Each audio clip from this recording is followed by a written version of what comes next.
ये परेशान हो जाएंगे। ये साजिश है राजनेताओं की और राजनीतिक दलों की। मैं खुलेआम बोलता हूं, जहां भी कई बार मैं टीवी पर आकर के बोला, मेरी जांच तक कराई गई, इसकी परवाह नहीं। जब गलत ही नहीं करूंगा, जांच कराओ, देखो सत्य कहने से कदापि मैं पीछे नहीं हटूंगा। और अपने समाज के लिए मैं घोषणा करता हूं कि किसी भी नेता के पीछे आप मत दौड़ो, अपनी ताकत का निर्माण करो। ये लोकतंत्र है। 10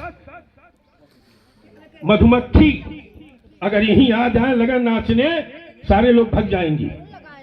1-2 मधुमक्खी आएगी, आप मार डालोगे, लेकिन 10, 20, 50 अभी आ जाए, सब भागने लगेंगे। ये है एकता। एकता का उदाहरण आपको प्रस्तुत कर रहा हूं।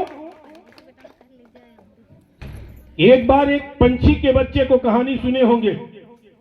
समुद्र में डूब गया पंछी का बच्चा।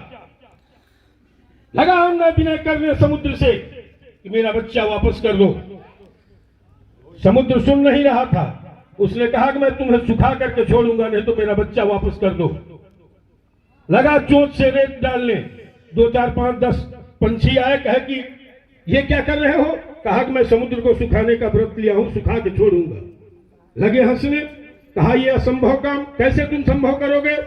उसने कहा कि देखना मैं करूंगा। और ज्ञान मत दो, अगर देना है तो मेरा साथ दो। 2, 4, 10 पंछी जुटते हजारों की संख्या में पूरा जमात हो गया। पंछी ही पंछी सबसे यही कहा कि मैं जानता हूं कि मेरी क्षमता नहीं है समुद्र सुखाने की, लेकिन ज्ञान देना है तो चले जाओ, अगर देना है तो मेरा साथ दो। हजारों की संख्या में पंछी जुटे। बिरादरी की बात आ गई।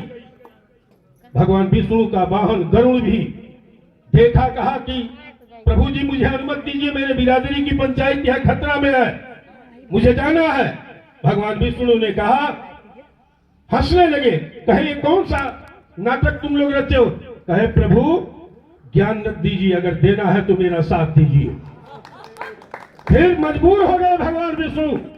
गरुड़ पर चढ़ करके जो ही समुद्र तट पर पहुंचे, सारे पंछी गिलखिला उठे और उन्हें देख करके समुद्र कांप उठा, बाहर आया। कहा प्रभु आदेश बताइए। वापस करना पड़ा बच्चे को। यह है एकता, यह है संगठन। मैं किसी भी राजनेता के पीछे नहीं दौड़ा। लोग